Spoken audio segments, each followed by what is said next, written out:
बिस्मिल्लाहिर्रहमानिर्रहीम अस्सलाम वालेकुम वरहमतुल्लाहि वबरकातुहू। तो आज हम इस वीडियो में जानेंगे पाइथागोरस थ्योरम के बारे में। पाइथागोरस एक ग्रीक मैथमेटिशियन था, एक फिलोसफर था। उसने 16th सेंचुरी बीसी में पाइथागोरस थ्योरम का जो स्टेटमेंट है, इस स्टेटमेंट को दिया है। तो बहुत सारे मुल्कों में, बहुत सारे कंट्रीज़ में लोगों को इससे पहले ही पाइथागोरस थ्योरम का जो स्टेटमेंट था वो पता था।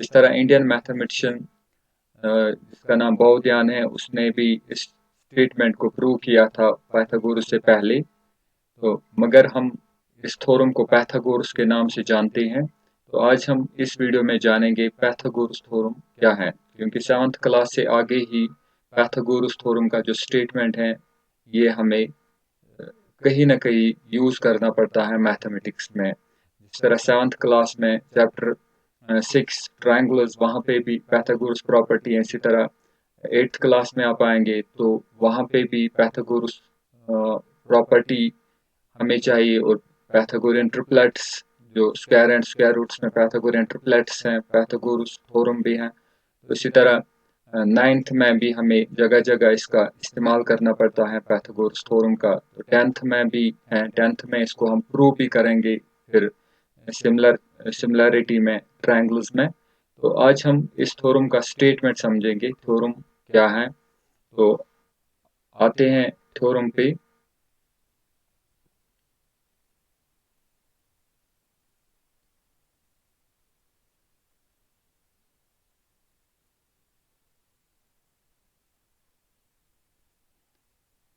थ्योरम का स्टेटमेंट समझने से पहले, हम देखेंगे राइट एंगल ट्रायंगल किसको कहते हैं। यहाँ पे ये राइट एंगल ट्रायंगल है। मैंने पहले ही एक वीडियो में ट्रायंगल्स पे एक वीडियो बनाया है। तो यहाँ पे जिस तरह आप देख रहे हैं ये ट्रायंगल है, जिसको हम राइट एंगल ट्रायंगल कहते हैं। राइट एंगल ये इसलिए है क्योंकि यहाँ पे जो आप एंगल देख रहे हैं, ये एंगल, अगर हम इस एंगल का मेजर निकालेंगे तो वो मेजर 90 डिग्री है। तो यहाँ पे आप प्रोटेक्टर लाना है। तो प्रोटेक्टर से अगर आप इसको मेजर करेंगे, यहाँ से यहाँ तक 90 डिग्री है। या अगर आप नीचे वाली जो स्केल है, अगर आप यहाँ पे भी देखेंगे 10, 20, 30, तो यहाँ तक 90 डिग्री है। तो 90 डिग्री एंगल को हम राइट एंगल कहते हैं। तो ये इसीलिए इस ट्रायंगल का नाम राइट एंगल ट्रायंगल है। तो राइट एंगल ट्रायंगल की जो 3 साइड्स हैं, जो राइट एंगल के अपोजिट में साइड हैं, यहाँ पे ये राइट एंगल है, इसके अपोजिट में ये साइड है। तो इसका नाम हाइपोटेन्यूज है। ये राइट एंगल ट्रायंगल में सबसे बड़ा साइड होता है। तो इसकी लेंथ बाकी 2 साइड से ज़्यादा आती है। तो आप किस तरह पहचान सकते हैं हाइपोटेन्यूज को। तो अगर हम यहाँ पे ट्रायंगल यहाँ पे बनाएंगे इस तरह, तो आप किस तरह पहचानेंगे हाइपोटेन्यूज कहाँ पे है, कौन सा साइड हाइपोटेन्यूज है। तो यहाँ पे आप देख सकते हैं राइट एंगल को आपको पहले देखना है कहाँ पे है। तो राइट एंगल आप देख सकते हैं यहाँ पे है राइट एंगल, इस लाइन और इस लाइन के दरमियान, लाइन सेगमेंट के दरमियान। तो इस एंगल के अपोजिट में जो ये साइड है, तो ये ही हाइपोटेन्यूज है। तो यहाँ पे राइट एंगल के अपोजिट में जो साइड है वो ये साइड है। तो इस साइड का नाम है हाइपोटेन्यूज। तो यहाँ पे हम इसको बेस का नाम देंगे। तो यहाँ पे ये जो है ये परपेंडिकुलर है। तो परपेंडिकुलर और बेस इंटरचेंज हो सकता है, लेकिन हाइपोटेन्यूज ऑलवेज हाइपोटेन्यूज है। तो अगर हम इसको रोटेट करेंगे, तो इसको नीचे लाएंगे इस साइड को, तो ये बन जाएगा बेस, ये बन जाएगा परपेंडिकुलर। तो और हाइपोटेन्यूज वैसा ही है, पहले भी ये हाइपोटेन्यूज था, तो दूसरे ट्रायंगल में भी ये हाइपोटेन्यूज ही रहेगा। तो यहाँ पे जो ये है ये बेस है, ये परपेंडिकुलर है, और ये साइड जो है ये हाइपोटेन्यूज है। इन दो साइड्स को हम लेग्स भी कहते हैं, legs of right angle triangle. तो इसको हम हाइपोटेन्यूज कहते हैं। तो नेक्स्ट अब समझेंगे हम पाइथागोरस थ्योरम और पाइथागोरस स्टेटमेंट। तो यहाँ पे आप देख सकते हैं, in a right angle triangle the square of hypotenuse is equal to sum of the square of other two sides. यहाँ पे आप स्टेटमेंट को समझिए, यानी सबसे पहले राइट एंगल ट्रायंगल होनी चाहिए। ये स्टेटमेंट सिर्फ राइट एंगल ट्रायंगल्स में है। तो राइट एंगल ट्रायंगल आप देख सकते हैं, यहाँ पे ये राइट एंगल ट्रायंगल है। So in a right angle triangle, the square of hypotenuse is equal to sum of the square of other two sides. तो अगर आप इस साइड का स्क्वायर निकालेंगे इस साइड का, तो इस साइड की लेंथ है 1 2 3 4 यूनिट्स, तो 4 इंटू 4 इक्वल टू 16। तो इसका स्क्वायर, इस साइड का स्क्वायर, इस तरह आप यहाँ पे देख सकते हैं 4 का स्क्वायर 16 के बराबर है। 4 4 इंटू 16, 4 इंटू 4 इक्वल्स टू 16। तो इस स्क्वायर का जो एरिया है, तो ये 16 स्क्वायर यूनिट्स है। इसी तरह इस साइड जो परपेंडिकुलर की लेंथ है वो यहाँ पे 3 यूनिट्स हैं। 3 इंटू 3 इक्वल टू 9। तो यहाँ पे परपेंडिकुलर का स्क्वायर 9 के बराबर है। तो अगर हम इन 9 स्क्वायर्स और इन 16 स्क्वायर्स को जोड़ेंगे यानी इनका सम निकालेंगे, आप देख सकते हैं 16 प्लस 9, यहाँ पे आप काउंट कीजिए 16 17 18 19 20 21 22 23 24 25। तो वो इनके बराबर है, हाइपोटेन्यूज स्क्वायर के बराबर, क्योंकि अगर आप इन स्क्वायर्स को काउंट करेंगे ये भी 25 स्क्वायर्स हैं। आप देख सकते हैं 5 स्क्वायर्स इसमें है इस लाइन में, तो दूसरे लाइन में भी 5 5 5 टाइम्स इक्वल टू 25। तो इन स्क्वायर्स और जो बेस पे स्क्वायर्स हैं और परपेंडिकुलर पे जो स्क्वायर हैं, अगर आप इनको जोड़ेंगे ये एरिया है और ये एरिया है, तो आप अगर आप इनको जोड़ेंगे तो वो इसके बराबर आता है। तो यही स्टेटमेंट है, द स्क्वायर ऑफ हाइपोटेन्यूज, यहाँ पे स्क्वायर ऑफ हाइपोटेन्यूज 25 है, इज इक्वल टू, किसके बराबर है, sum of the square of other two sides, यानी इन दो साइड्स के स्क्वायर्स को सम करना है, तो वो हाइपोटेन्यूज स्क्वायर के बराबर है। यहाँ पे हमने इस ट्रायंगल का नाम ए बी सी रखा था। आप देख सकते हैं यहाँ पे ए है, इस पॉइंट पे वर्टेक्स पे बी है, तो इस पॉइंट का नाम हमने सी रखा है। तो हाइपोटेन्यूज ए सी है, तो हम इस तरह भी लिख सकते हैं ये statement, A C square equal to A B square plus B C square, यानी इन स्क्वायर्स और इन स्क्वायर्स को जोड़ना है तो वो इसके बराबर है, हाइपोटेन्यूज स्क्वायर के बराबर है। तो या अगर हम इस साइड का नाम यहाँ पे सी लेंगे, सी यूनिट, सी कुछ भी हो सकता है, तो यहाँ पे सी परपेंडिकुलर बी और बेस ए, तो देन हम कह सकते हैं C square equal to A square plus B square. तो अगर हम यहाँ पे P रखेंगे, यहाँ पे Q रखेंगे, यहाँ पे R रखेंगे, तो फिर हम लिख सकते हैं P R square equal to P Q square plus Q R square.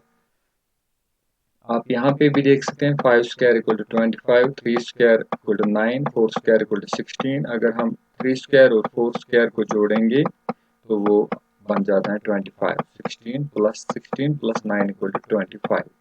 तो ये जो 3 नंबर्स हैं जो यहाँ पे पाइथागोरस थ्योरम को वेरीफाई करते हैं, 3 4 और 5, 3 4 एंड 5, तो इनको हम कहते हैं पाइथागोरियन ट्रिपलेट्स।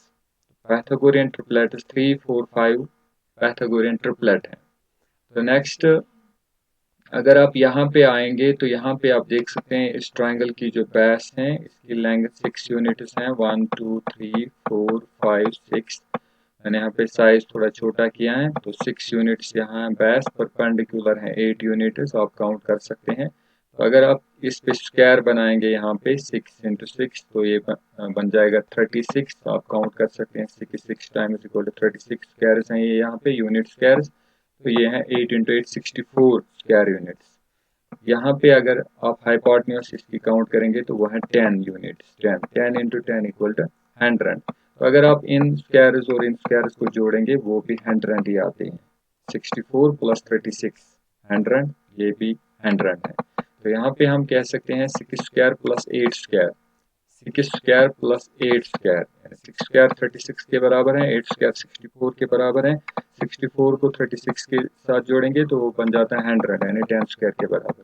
यानी हम कह सकते हैं P R square, P R आप देख सकते हैं ये राइट एंगल है, इसका अपोजिट है पी आर। तो पी आर हाइपोटेन्यूज है, P R square hypotenuse square is equal to sum of the square of other two sides. यहाँ पे ये सम करना है इन दो साइड्स को। तो हाइपोटेन्यूज को एक साइड में रखना है, या इस साइड रखिए या उस साइड रखिए, तो दो बाकी जो दो साइड्स हैं उनको सम करना है विद स्क्वायर। तो ये था पाइथागोरस थ्योरम का स्टेटमेंट। तो अगर आपको दो साइड्स की लेंथ दी हुए हैं, मान लीजिए अगर ये साइड 8 है तो ये साइड 8 है और ये साइड 6 है, तो आपको हाइपोटेन्यूज निकालना है। तो आपको हाइपोटेन्यूज एज इट इज लिखना है तो यहाँ पे हम लिख सकते हैं, यहाँ पे पी आर को हम ऐसे ही लिखेंगे, P R square,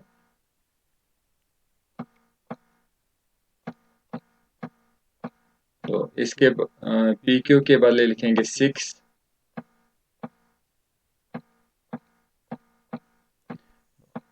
Q R के बदले लिखेंगे 8।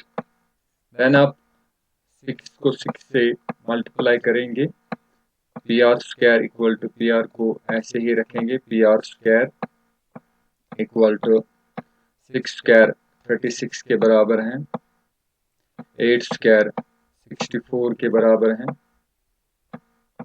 देन आप नीचे आएंगे, पी आर स्क्वायर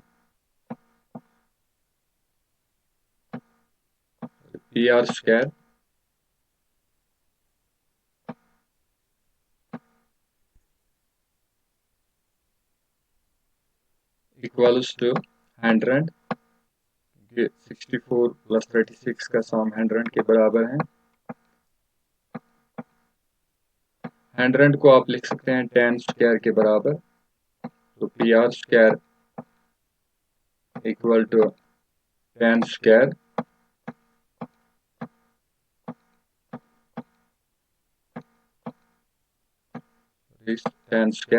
जब हम बोथ साइड स्क्वायर रूट करेंगे, स्क्वायर रूट के साथ कैंसिल हो जाएगा, and P R equal to 10। तो इस तरह हम एक साइड निकाल सकते हैं अगर दो साइड्स गिवन है। तो नेक्स्ट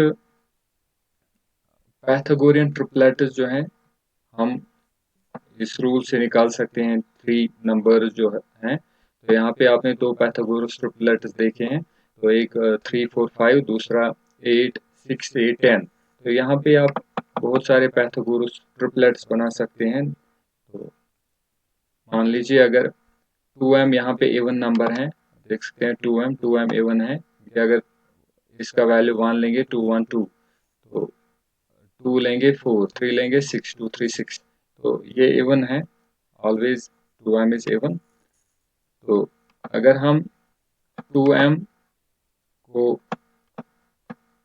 मान लीजिए 4 के बराबर रखेंगे, 2 नहीं रख सकते क्योंकि अगर 2 रखेंगे तो m का वैल्यू 1 आएगा, 1 स्क्वायर माइनस 1 1, तो 1 स्क्वायर का वैल्यू 1 है, 1 माइनस 1 इक्वल टू 0, तो ये 0 बन जाएगा, इसीलिए 2 नहीं ले सकते हैं। तो 4 या 6 या 8, 4 से ऊपर, तो m, then m equal to, अगर 2m 4 के बराबर है तो 1m 2 के बराबर है, 2 डिवाइड हो जाए आएगा यहाँ पे। तो अगर m 2 के बराबर है, यहाँ पे m स्क्वायर 2 स्क्वायर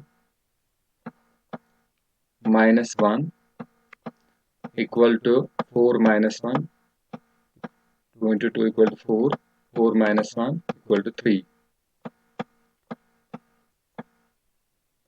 तो इसी तरह जो हम कह सकते हैं m square minus 1 equal to 3, तो एक पाइथागोरियन ट्रिपलेट, एक नंबर ट्रिपलेट में से 3 है, दूसरा एक लिया था हमने 4, तो थर्ड जो है, थर्ड नंबर वो है m स्क्वायर प्लस 1, तो m की जगह 2 equal to 2 square plus 1, 2 into 2 4, 4 plus 1 equal to 5, तो थर्ड नंबर है ट्रिपलेट का वो है 5। इसी तरह अगर आप यहाँ पे 6 रखेंगे, 2m इक्वल टू 6, तो एक नंबर यहाँ पे हमने 6 लिया, तो दूसरा क्या होगा, तो 2m equal to 6, then 1m equal to 3, तो अगर 3 है तो यहाँ पे 3 square minus 1, 3 square equal to 9 minus 1, यहाँ पे आ जाएगा 8, तो यहाँ पे 3 square plus 1, 3 square plus 1, 9 plus 1 10, तो थर्ड नंबर है 10, 10 8 6। इसी तरह अगर आप यहाँ पे 8 रखेंगे, 2m इक्वल टू 8, तो दूसरा नंबर आप निकाल सकते हैं, अगर 2m 8 के बराबर है, 1m 4 के बराबर होगा, तो 4 स्क्वायर माइनस 1, 16 माइनस 1 यानी 15, इसी तरह 4 स्क्वायर प्लस 1, 16 प्लस 1 17, तो थर्ड नंबर 17 आएगा। तो इसी तरह आप इस रूल से पाइथागोरियन ट्रिपलेट्स बना सकते हैं।